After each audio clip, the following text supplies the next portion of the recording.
Hey everyone! Today we are starting our Unit 3, our Triangles unit. So we're going to learn about types of triangles so we can investigate them and the relationships between the sides and angles. And you'll know you can do this when you can order and label sides and angles of triangles. So first we need to look at the 4 types of triangles we'll be doing. The first ones are called equilateral or equiangular. That little equa part in the beginning means equal. Sounds like equal too.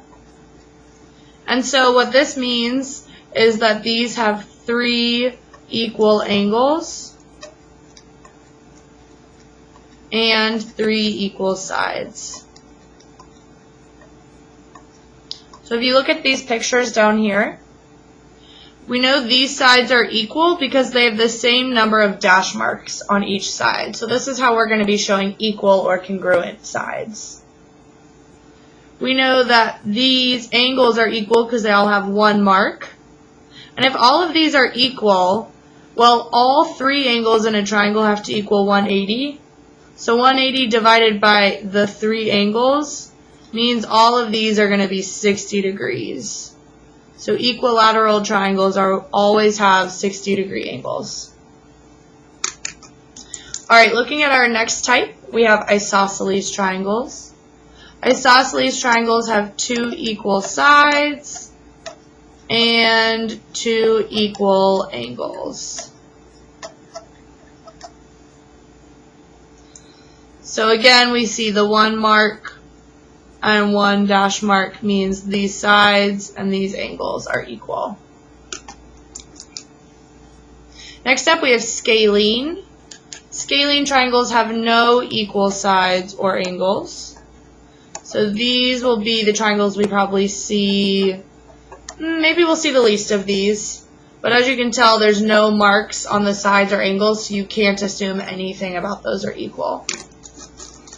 And then last we have right triangles, which we've already started using from our distance formula. Right triangles have 1 right angle, which we know is 90 degrees.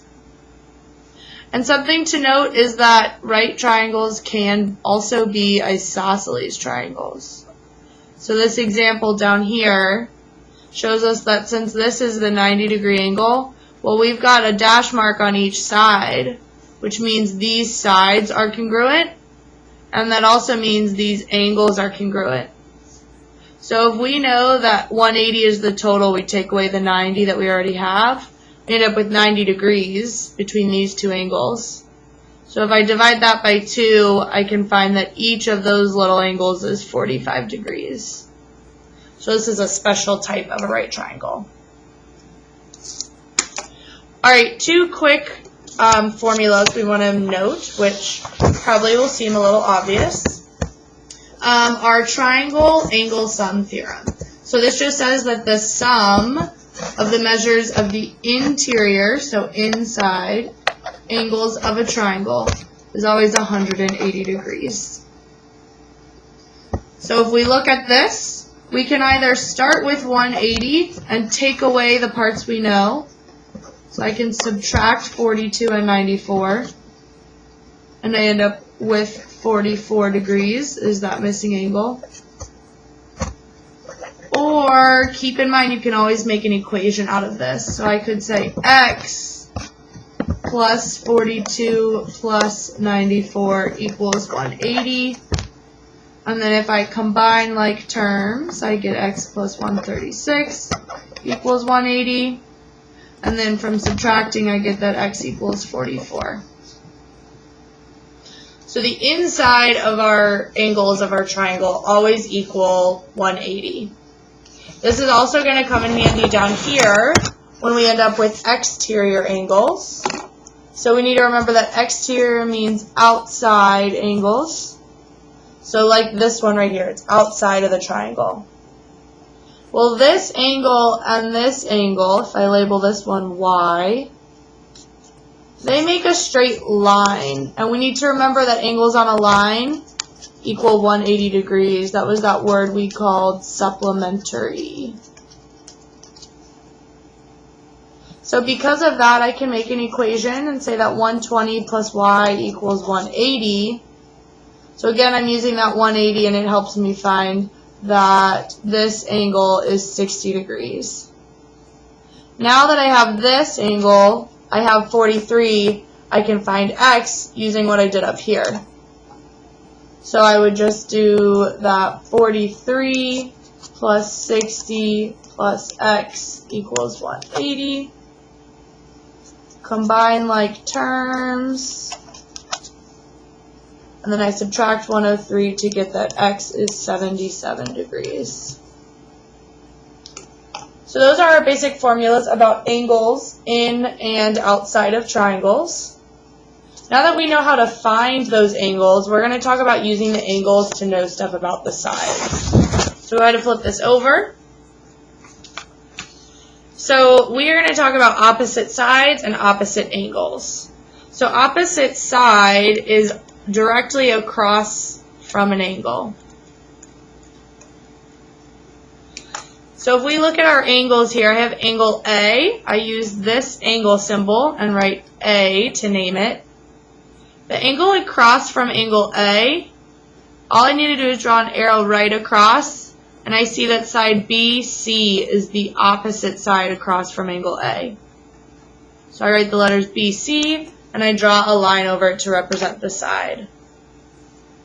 So now if we look at angle B, and I draw a line across, I see that angle B is opposite side AC, so AC.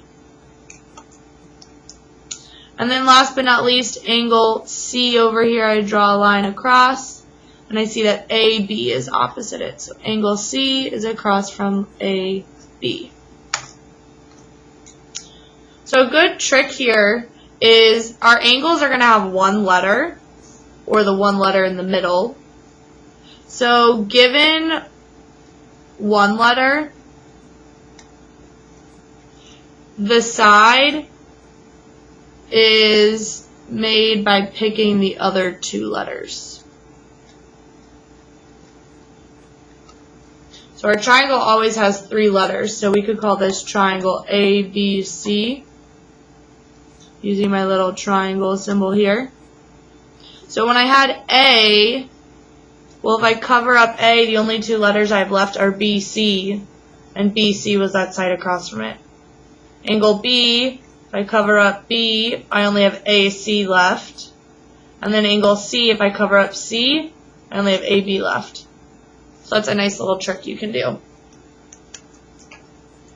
So if we try that with an example, let's go from least to greatest. So these questions will tell you what order to do. We're going to do least to greatest, or you could say small to big. So the first thing I want to do is order these three angles I'm given from smallest to biggest.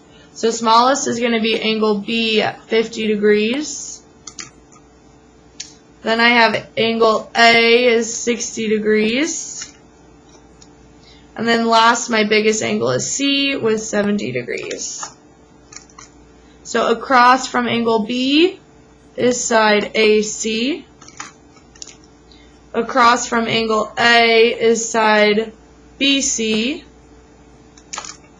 And across from angle C is side BA.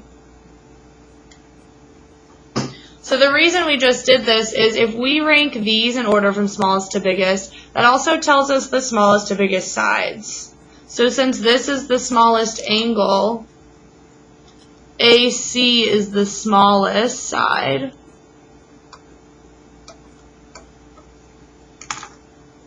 BC is the middle side, and then that means BA is the biggest side because it's across from the biggest angle.